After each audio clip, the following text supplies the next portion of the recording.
Ahí estamos muy bien. Eh,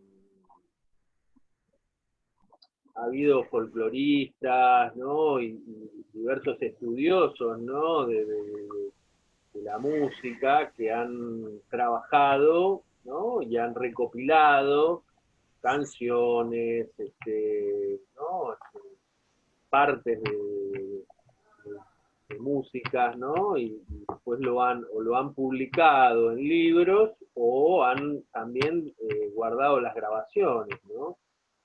Entonces, tenemos la capacidad de guardar y archivar sonidos, ¿no? Desde hace no tanto tiempo, digamos, no sé. Parciales, Claro. teóricos.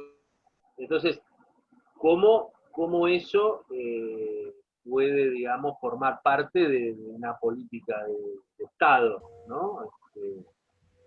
Es una de las... Profe, lo que me parece, en un momento la autora, bueno, Amparo Rocha habla, perdón, no sé si interrumpí a alguien, pero no, dale. problema de sonido. Dice también que la manera en que por ahí podemos, o el lugar donde podemos ver algo de esa comunicación oral hoy, está en las canciones que tienen estos patrones rítmicos y estas palabras que tratan de, como para llegar a la memoria y instalarse ahí. Pero también bueno, ahora lo que pensaba, lo que pensaba es que, por ejemplo, yo soy de Misiones, creo que ya lo habré dicho, la música que hacen los envía guaraní de allá, no sé hasta qué punto puede diferenciarse o disociarse del habla, que también creo que lo menciona en algún momento. Sí, claro. No sé hasta qué punto hay una comunicación que no tiene en cuenta todo esto que es, bueno, la cadencia, la rima, y bueno, mi abuelo es paraguayo y él no sabe escribir. Entonces, cuando le pedís que te enseñe guaraní, te lo enseña hablado, no es algo que se puede transmitir por escrito, no es algo que está institucionalizado, por lo menos en algunas regiones, seguramente que, de hecho el Cuy creo que lo enseña también. Pero bueno, es como también una región en la que están amalgamadas todas esas realidades que por ahí está bueno también tener en cuenta. Sin duda, ¿no? Y eso hace a la reflexión sobre, digamos, cómo se preserva o cómo se, digamos, estimula que se mantengan esas tradiciones desde la lengua hasta todos los aspectos culturales, artísticos, musicales, etcétera, ¿no? Como vos estás diciendo, ¿no? Me parece claro, lo que por ahí hay bandas, bueno, por así decirlo, en nuestro registro son bandas que hacen de músicos en vía guaraní, que no tienen esta concepción armónica o melódica como la tenemos nosotros, y que nosotros lo vemos a eso como algo performático, pero por ahí para ellos es algo, bueno, es nuestra manera de comunicar y de narrar y de transmitir nuestras costumbres y esto, pero no es algo performático o algo para que terminemos de hacer y aplaudan. Claro, porque efectivamente en los fenómenos, como veíamos, ¿no? Todos los fenómenos artísticos se entienden en un determinado complejo de cultura y una sociedad que les otorga un sentido específico en un momento dado, ¿no? Nuestra concepción de lo que es el arte o lo artístico o la obra de arte o lo que fuere, ¿no? El artefacto, va a ser distinto que en una comunidad que está mucho más enraizada en la oralidad, en la comunión a partir de, y en el compartir a partir de determinadas prácticas, ¿no? Que también trascienden esa idea de un campo dividido de la cultura, lo artístico, lo cotidiano, el saber, el conocimiento, ¿no? Así que me parece muy interesante el ejemplo que está dando, ¿no? tiene que ver con esto, ¿no? Podemos, fíjense, ¿no? Ir a los estadios, ¿no? Antes me parecía señalar, ¿no? Esto de, ya lo habían mencionado, de capacidades mnemotécnicas, ¿no? De memorizar, ¿no? Havelock habla almacenada esta sedimentación de saberes en formato poético, ¿no? Que tiene que ver con situaciones de memorización, ¿no? A partir de la melodía, el ritmo, ¿no? Me gustó mucho eso, no me acuerdo, me parece que en Walter Ong lo leí. Me gustó mucho lo de la ritualización como un proceso para poder memorizar.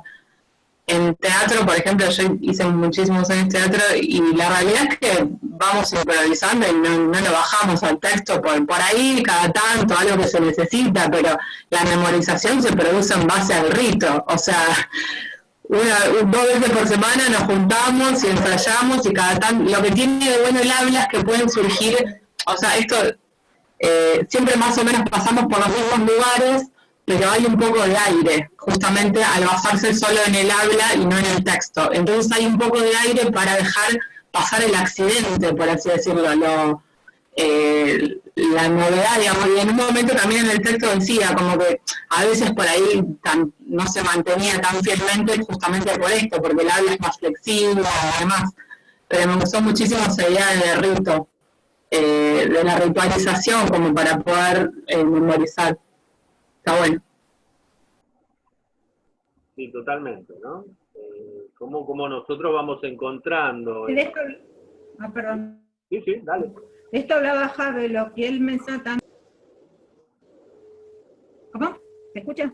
No, que él hablaba de lo que decía la compañera, de la ritualización como medio como una especie de mnemotecnia para poder repetir a futuro y para poder incorporar lo que se iba a repetir, y él hablaba del placer que provoca el tema de repetir y de una forma, digamos, como definitivamente se usa en la poesía, haciendo coincidir las sílabas, que suenen de manera similar pero con contenido diferente. Entonces esto lo plantea como un placer humano que dio también lugar a que esto fuera posible. Bueno, eso es lo que yo interpreté. Me pareció interesante, porque yo lo enganché con esto, cómo, digamos, todo lo que tiende a la supervivencia se asocia al placer en el ser humano. La alimentación, el sexo, es la procreación, el ir adelante. Entonces esto también de alguna manera yo por lo menos lo interpreté como que era una forma de trascendencia y supervivencia de alguna manera. Sin duda, tiene que ver con lo que veíamos la vez pasada de artificación, ¿no? El concepto de artificación, de la relación madre-hijo, ¿no? En ciertas operaciones, ¿no? Que tiene que ver esto con la repetición, con la pausa, con el ritmo, ¿no? Que después se aparecen en todos los fenómenos humanos, ¿no? No solo en el arte, ¿no? Pero que son una constante y que evidentemente nos ayudan a sobrevivir, a mantenernos con vida, ¿no? A crear, ¿no? A mí esto del placer en la repetición me hizo acordar directamente, y por ahí porque lo tengo más cercano, porque tengo nenas pequeñas, a cuando te pide un niño que le leas nuevamente el cuento. Ya lo conoce el cuento. Totalmente. Te escucho. Pero te pide que lo leas nuevamente y un placer en eso de escuchar 1000 veces la misma historia, me hizo acordar directamente a esa situación cotidiana. Para mí es cotidiana. Y otro ejemplo, pero antiguo en realidad, el primero que se me ocurrió antes que empiecen a hablar es, por ejemplo, en Homero, ¿no? En la Ilíada y la Odisea. Nosotros, me acuerdo cuando estudié letras, hacíamos un análisis de los rasgos de oralidad que daba en esa escritura, o sea, porque eran obras que fueron orales y que después en algún momento se pusieron por escrito. Claro. Bueno, primero, está toda escrita en verso, que es lo que decían. Lo mismo que después pasa con muchas de las obras literarias de la Edad Media, ¿no? Están escritas en verso, llenas de recursos memotécnicos, de epítetos y reiteraciones de frases, que son todos esos registros de la oralidad que se tratan de plasmar en la escritura. Pero después está todo eso que se pierde, que es lo que decía Mariela. ¿no? Yo me acordé de esos ejemplos. Y está buenísimo, ¿no? Que lo que mencionás, ¿no? Porque fíjense, ¿no? Esto de la repetición del cuento, ¿no? Es un clásico, digamos, con los nenes, ¿no? Con los niños, y tiene que ver con esta fascinación que uno tiene, que se conecta con el lenguaje, ¿no? Con la repetición, ¿no? La repetición, el volver sobre lo mismo, ¿no? La expectativa. Perdón, en la poética de Aristóteles, Aristóteles diferencia los distintos tipos de placer por la mímesis, digamos que sería la representación, y una dice, esto que decía Julieta, de por qué, o sea, no pone el ejemplo de Les Mis, pero pienso, lo puedo enlazar con eso, dice, el placer de reconocer en la mímesis, es decir, en la representación, algo ya observado. O sea, a tu hija le da placer eso. Claro, exactamente. En la poética lo dice. Y fíjense cómo después lo vamos a ver en otros medios, ¿no? Pero cómo está la repetición, ¿no? La repetición y la variación, ¿no? La televisión, me acuerdo haber estudiado hace mucho, mucho tiempo programas de cómicos, ¿no? Programas cómicos de los 80, ¿no? Que era la misma estructura y la misma situación que se repetía todas las semanas, y vos te reías, y el público se reía, y había algo de lo ritual, como decía Luna, ¿no? La repetición, ¿no? Como decía Julieta, ¿no? Era el mismo chiste prácticamente, podía tener una cosita distinta, o era en una peluquería, era en un bar, era en un, ¿no? Pero los cambios eran mínimos, ¿no? ¿No? Uno puede pensar, Olmedo, Porcel, todos esos cómicos, capocómicos de la tele, ¿no? Que estaban fuertemente ritualizados, ¿no? Todos esos programas, ¿no? La eficacia del gag, profe. Exacto, ¿no? Y los chistes también es un poco así.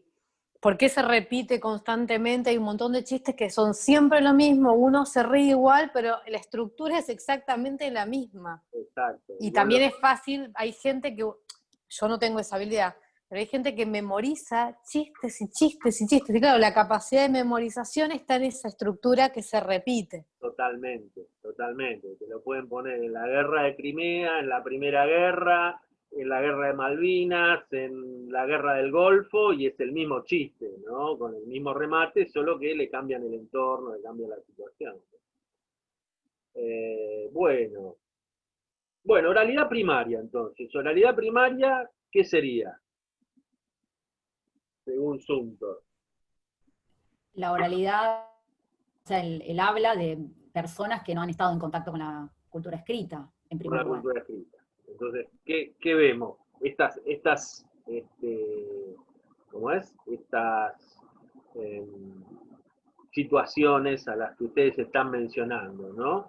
La memorización, ¿sí? Todo tipo de recursos para memorizar la palabra, ¿sí? Porque la palabra es el archivo, ¿no? Entonces, la idea de que el conocimiento de una sociedad, de una cultura, los saberes, ¿no?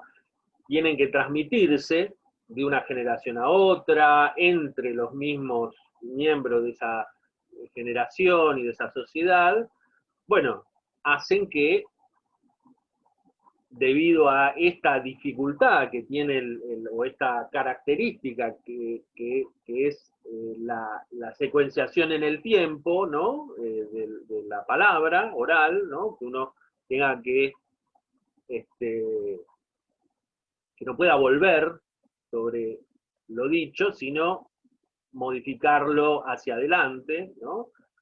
Entonces, el tema de la repetición es fundamental, ¿no? Y en eso la redundancia, ¿no? El repetir varias veces, el ser, ¿no? Copioso, como decía Amparo en el texto, ¿no? Con un concepto importante, con una idea, ¿no? O con una situación, bueno, eso hace que quede grabado de alguna manera y que se pueda reproducir después. Lo del eco temático que dice Abe, lo que es eso, ¿no? Claro, exacto, ¿no? Y los temas, ¿en dónde se tratan de ubicar o desarrollar, ¿no? Porque ustedes están diciendo poemas, ¿no? Poemas, hablaron de Homero, la Ilíada, ¿no? ¿Qué géneros serían esos? Épica. La épica. Poesía épica. Claro. Sí, la poesía épica. ¿Y por qué la épica? ¿Qué es lo que tiene de facilitador para la memoria, ¿no? Y para la ubicación de esas ideas y esas... El relato. El relato. El relato. La narración. La narración. La narración. Vos lo ubicás, ¿no? Acciones. Es más fácil. ¿Cómo? Porque dicen que es más fácil, que nos resulta más fácil a nivel, creo que decía Havelock, o no me acuerdo si es Hunter, creo que Havelock que decía que es más fácil recordar algo en sentido, en una narración que en otro tipo de formatos. Sin duda. Entonces, ¿no? la poesía épica un poco presenta esto. Vos tenés, Facilita la repetición a futuro también. tenés los protagonistas. Además lo espectacular. Lo Lo espectacular de la narración, claro. Exacto. San Martín cruzando los Andes sería. Claro. Y tal vez poder sentirse Blanco. identificado. Y sentirse identificado con el héroe o el protagonista. Exacto. Está la identificación con el héroe, el protagonista, los enemigos, ¿sí? Esta oposición, siempre dualidades, ¿no? Los buenos y los malos, el bien y el mal, el éxito y el fracaso, ¿no? Una articulación de situaciones concatenadas, de causa y efecto, que se van relacionando, una ambientación de esa historia en un determinado lugar. Ahí era lindo el ejemplo que se daba creo que es en Havelock, de la Ilíada, ¿no? Que permitía aprender un montón o concentrar un montón de aprendizajes de la cultura de aquella época, de cómo hacer barcos, de cómo construir un arma, ¿no? Toda una serie de cosas que estaban dentro de la historia, ¿no? Sí, porque además para los griegos Homero era como la enciclopedia, entonces tenía que hablar de todo porque eso es lo que se usaba para educar. Exacto, exacto. Si ustedes lo trasladan a lo que es los países nórdicos, ¿no? Todas las sagas, tienen la misma estructura, ¿no? Hay un texto muy lindo de Borges que habla de las sagas, y habla de unas metáforas, creo que eran ahora no, el nombre no me lo acuerdo, está Kenningar o algo así, eran como metáforas congeladas que se repetían, ¿no? Se ubicaban, ¿no? Y entonces el palo de la gaviota de no sé qué era el mástil del barco, ¿no? Y se iban como pegando y poniendo esas metáforas que permitían identificar cuestiones cotidianas, ¿no? De un barco. Bueno, pero estos los epítetos de los héroes, Aquiles, el de los pies ligeros, que se repiten y repiten, es lo mismo. Así vos te quedás, ¿no? Con esa imagen de esa virtud que tenía Aquiles, ¿no? El héroe, ¿no? Y bueno, la narración te permite ubicar, ¿no? Y construir a partir de una situación inicial, conflicto y desenlace, toda una serie de conocimientos que los vas uniendo, ¿no? Entonces vos ya tenés justamente lo que ustedes estaban hablando, las estructuras. Las estructuras uno las va construyendo en su cabeza del viaje del héroe, por ejemplo, ¿no? También me gustó un poco en los textos esto, creo que también, no sé si vamos a Havelock, me parece que vamos por lo más largo. Hablé un poco de también que en algún punto hasta cambiaron las temáticas de las narraciones, digo, a lo largo de la adquisición de una cultura más escrita, digamos. Antes, al ser una experiencia colectiva, también era esto, las situaciones eran estas que decís, un héroe, y en general también se leía en voz alta. justo pasó un poco por la casa. Y después, con más que todo, ¿se escucha? La oralidad a full. Aparece el que compra muebles y Hay me otra fórmula distrae. que van pasando. Es muy bueno. Voy a decir que participe de la clase que tiene la voz. No, y me distrajo. Y con la ilustración hubo como un giro en la temática hacia algo como más autocentrado, con la aparición de la novela y demás. Y ahí como que entró un poquito más en juego el tema del individualismo. Eso es interesante también para pensar. Igual justo también se dio como, me imagino que habrá sido el auge del psicoanálisis, pero eso de la novela, la aparición de la novela y también el cambio en las historias en base a esto de tener una cultura más ilustrada, por así decirlo, es interesante también de pensar. Ahí ya estamos en la oralidad mixta, ¿no? Digamos, pasamos la oralidad, la oralidad mixta pasamos y estaríamos en una oralidad secundaria, ¿no? Ya muy influida por la escritura y con cambios que uno, como vos estás describiendo, ya afectan a todas esas estructuras que estaban mucho más pegadas al mundo oral, ¿no? En la que el bien y el mal era fundamental, porque vos tenías que saber. Fíjense los cuentos orales, los cuentos infantiles, ¿no? Que recopilaron los hermanos Grimm. Todas leyendas orales, ¿no? Que lo que hicieron fue viajar por Europa y ver cuáles eran los cuentos que se repetían y ponerlos por escrito, ¿no? La versión original, si ustedes la leen, son tremendamente sádicos y, digamos, crueles, ¿no? Y te muestran el peligro muy concretamente, ¿no? El mal está en el bosque porque te pueden, si te vas sola o solo por el bosque, te pueden agarrar los ladrones, robar, violar y matar, ¿no? Entonces, te enseñan a hacer, básicamente. Claro, exactamente, ¿no? Es un poco como los medios, te dan el significante en los cuentos. Exactamente. Te dan el significante, ya está como todavito.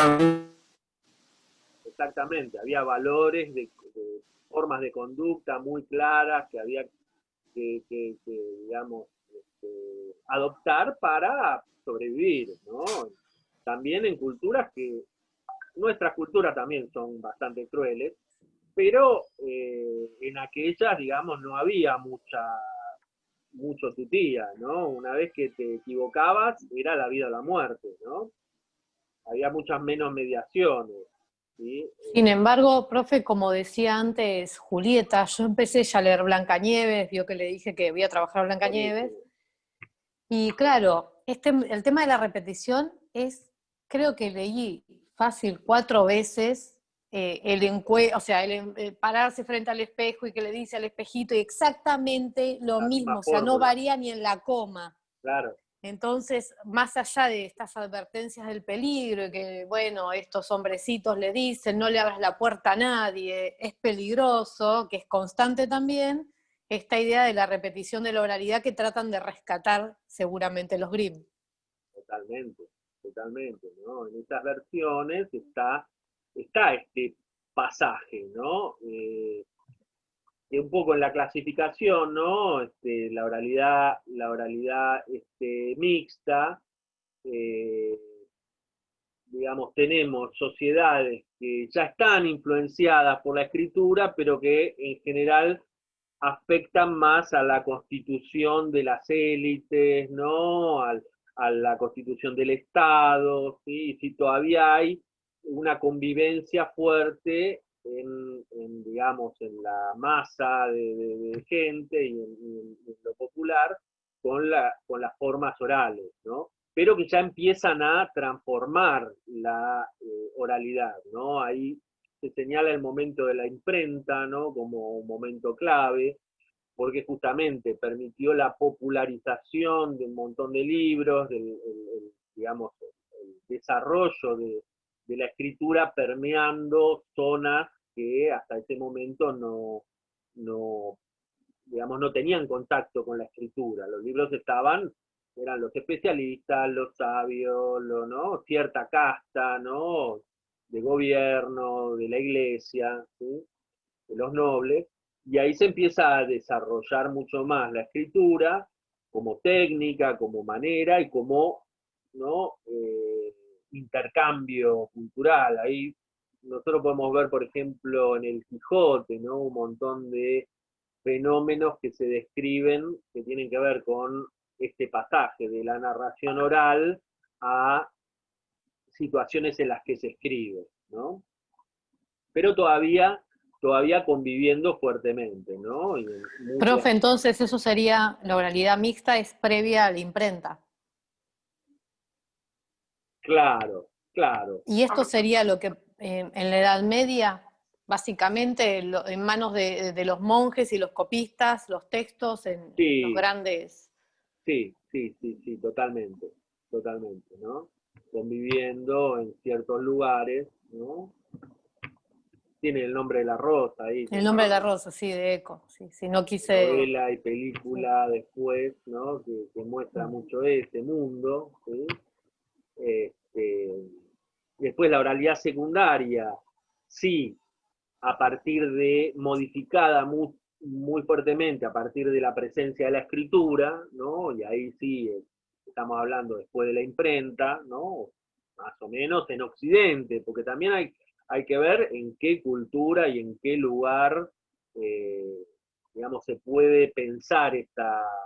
Me pareció muy interesante, ¿no? Lo que decía Florencia del guaraní, ¿no? Y cómo en ciertos lugares, bueno, todavía está fuertemente enraizada la cultura oral, ¿no? Y que quizá ha pegado un salto, y ahí es interesante ver esta última oralidad mediatizada, ¿no? Que propone Zumthor como clasificación, en la que muchos autores, como Ong y otros, mencionan este regreso de la oralidad, ¿no? De distintas maneras, ¿no? A través de estos medios masivos, ¿sí? Medios que permiten reproducir la voz y la oralidad, ¿no? La televisión, la radio primero, bueno, todas las formas de fonógrafos y formas de reproducción, sí, en los instrumentos para reproducir. Reproducimos la oralidad. ¿Cómo? No sé, cuando mandamos un WhatsApp, si es con alguien de confianza, sí, claro, ahora, exacto, ahora es muy fuerte eso, ¿no? A través de lo que son las redes, ¿no? Y todo este mundo de internet. Claro, escribís más como suena que como se escribe según las reglas ortográficas, digamos. Bueno, ese es un aspecto como muy clave, ¿no? De cómo también la escritura en ciertas situaciones y en ciertos contextos también es modificada por la oralidad y por esta idea de conversación oral, ¿no? Mucho más informal, mucho más no apegada a las reglas de la gramática o de los géneros, ¿no? No, pero hasta se establecen convenciones, porque si vos pones una K, es como el qué. O sea, vos haces convenciones en base a cómo suena oralmente, o sea, volvés a hacer un código cambiando el existente, el código, digamos, de la escritura, que uno aprende, digamos, en la escuela. Exacto. Digo, en la escuela donde te ponen las normas ortográficas, ¿no? Pero donde está normado, normativizado, claro. Claro, es como que en los mensajes de WhatsApp tienen mucho eso de hablar como uno habla siempre. Claro, claro. Entonces, ay, perdón, si no estaba por hablar y justo usted estaba para... No sé si hay una mujer que murió hace unos años por ahí, te la conoce, que daba talleres de escritura y se llamaba Eva Ward. Bueno, me encanta. Y hay un libro, sí, una grosa, y hay un libro que por ahí también lo conozcan, que escribió una de las chicas que asistió a su taller muchos años, Liliana Villanueva, que está buenísimo. Ahí yo lo tengo, pero se lo presté a mi hermano, eso me mejor. Estaría bueno, pero hay una frase que todavía me queda en la cabeza de ese libro, que es como lo que hizo Liliana, que fue al taller de Eva Ward muchos años, es hacer como una recopilación de las notas que ella fue tomando. Fue más de 10 años al taller de escritura y tomó esas notas. Y lo que decía Eva Ward era que nuestra historia vive en nuestra manera de hablar. O sea, y eso, y también como la idea de desplazarse en algún punto para poder observar al otro, a la otra, al otro, y escribir con objetividad en algún punto y apropiarse de ese personaje para poder narrarlo, digamos. Eso me parece interesante, eso de que nuestra historia vive en nuestra forma de hablar. Ese libro está buenísimo, si les interesa como la escritura y demás. Sí, muy Es lindo una libro. genia. Fíjate, ¿no? Es la misma operación que hicieron con las clases de Saussure, ¿no? Que él, digamos, toda la teoría de Saussure está reconstruida a partir de los seminarios que él daba en forma oral. Él no había publicado un libro sobre su teoría, sobre la lingüística, la lengua, etcétera, ¿no? Y lo reconstruyeron, ¿no? Entonces, ¿cómo son fenómenos que están muy interrelacionados, ¿no? La oralidad, la escritura, la oralidad, ¿no? Hay un ida y vuelta, ¿no? De mutuas modificaciones, ¿no? Sí, y en la literatura está re bueno porque hay un montón de ejemplos. Bueno, ahora me estoy acordando de diferentes autoras. Vos dijiste de Ward, yo me estoy acordando de Clarice Lispector, que también trabaja con los registros de la oralidad. También me estoy acordando... Hoy me la odiaba. Después me estoy acordando, me hiciste acordar de un montón. Y después, por ejemplo, de Andrueto, que leí varias novelas, casi todas, también, pero es un trabajo a propósito, adrede, donde recupera esa realidad y vos la lees en la novela. Y me parece también muy interesante eso. Hacer como al revés, ¿no? En la escritura, en la literatura, digamos, en la escritura, reponer esa oralidad, pero así como sale, como se dicen las cosas, así se escriben, no están filtradas. Es difícil, porque justamente hay que desplazarse para poder mirar, digo, y hacerlo con objetividad. Es difícil. Ahí está poniendo mucho énfasis en la cuestión de la escucha, ¿no? En poder, digamos, sintonizar, ¿no? A través de la escucha, esa voz otra, ¿no? Y ese modo, y esa entonación, esa forma de construir las oraciones y demás, y poder representarla por escrito, que es dificilísimo, ¿no? Porque ahí yo te hago una nota al pie, Julieta, ¿no? Siempre hay una reconstrucción por escrito, ¿no? Hay como una, digamos, está la escucha, ¿no? Porque si vos pones desgrabado, y es interesante, lo podemos buscar, hay textos, ¿no? Como un ejercicio, ¿no? Leer una desgrabación pura y dura, ¿no? Entonces vos tenés las repeticiones, los furcios, ¿no? Hay toda una serie de cosas de palabras que en el lenguaje oral pasan tranquilamente y que sin embargo si vos las lees por escrito te llaman la atención, ¿no? En la reconstrucción de esa oralidad hay un trabajo muy fuerte del escritor o la escritora, ¿no? Porque sí, totalmente. Tiende no es que pone tal cual lo escucha, tiende a sintetizar y a digamos, no me sale la palabra ahora, pero a construir esas oraciones y esa forma de ese registro con ciertos núcleos, ¿no? Que pueden ser ciertas palabras, ciertos modos, ¿viste? De decir, reordenando las oraciones. Bueno, es muy complejo, pero también muy rico, ¿no? El trabajo ese. Y es un trabajo que tiene que ver con el oído. Lo hacía Manuel Puig muy bien. Si ustedes leen toda la novela de Manuel Puig, el tipo tenía un oído y una reconstrucción de la oralidad fuertísima. Y sin embargo, hay otros escritores que hacen lo contrario. Si ustedes leen a Onetti, por ejemplo, el uruguayo, Juan Carlos Onetti, en todos sus cuentos y novelas, es el mismo narrador el que habla en los diálogos. Y casi no hay diferencias entre personajes femeninos, masculinos, clase alta, clase baja, ¿no? Siempre tienden a un diálogo y una voz que está muy parecida al narrador de Onetti, que es un narrador muy clásico, muy con vericuetos, culto, ¿no?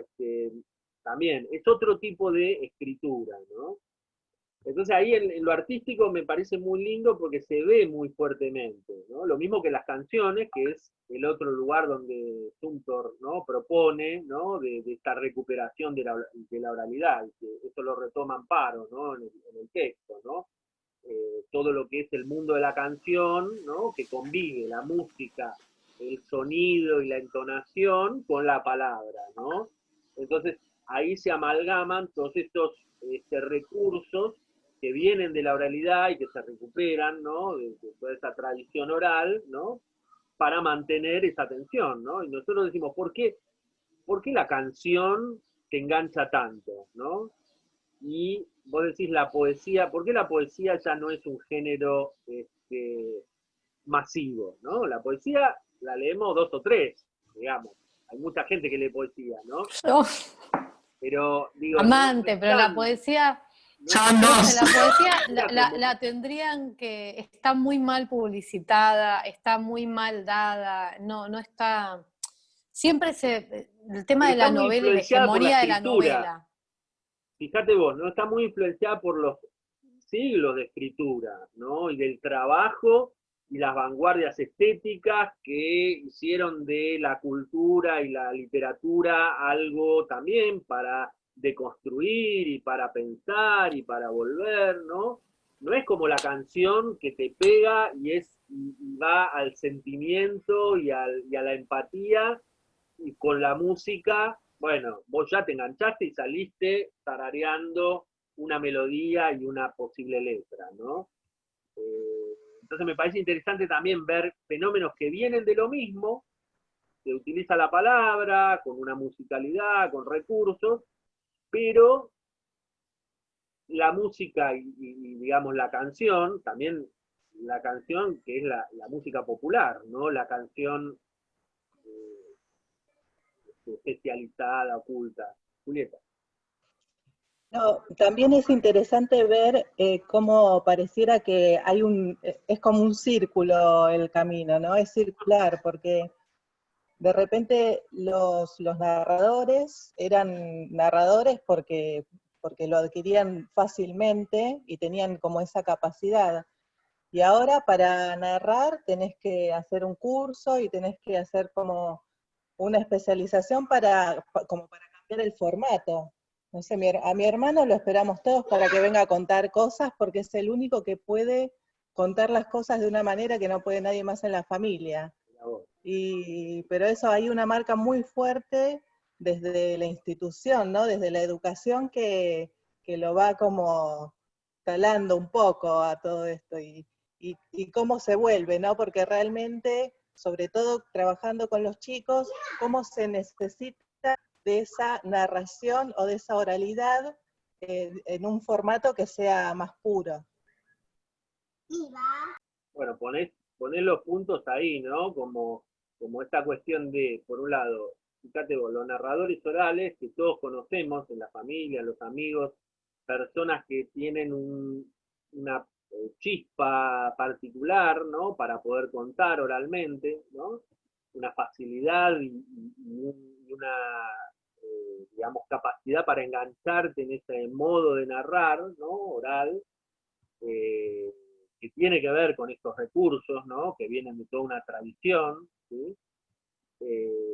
Y después, cómo la cultura ha ido especializando ciertos formatos, géneros y demás, que hacen que se valore más. Ahí también está toda la institución del arte, ¿no? Y ahí ustedes también tienen como mucho para pensar, ¿no? Cómo se construye un canon determinado de qué es lo bueno, qué es lo preferible, ¿no? De cómo narrar, qué tipo de narradores se premian o se, digamos, favorecen en relación con otros, ¿no? Qué tipo de narraciones también. También eso va cambiando en las épocas, ¿no? Pero evidentemente el trabajo con lo lingüístico, con la palabra, ¿no? Lleva a una dificultad cada vez mayor, ¿no? Y ahí los géneros, como decía Luna hace un rato, ¿no? La novela, por ejemplo, género moderno y vinculado a la posibilidad de la escritura, ¿no? Que se fue modificando, ¿no? Que fue también, uno estudia la novela, tiene sus momentos, ¿no? Históricos, ¿no?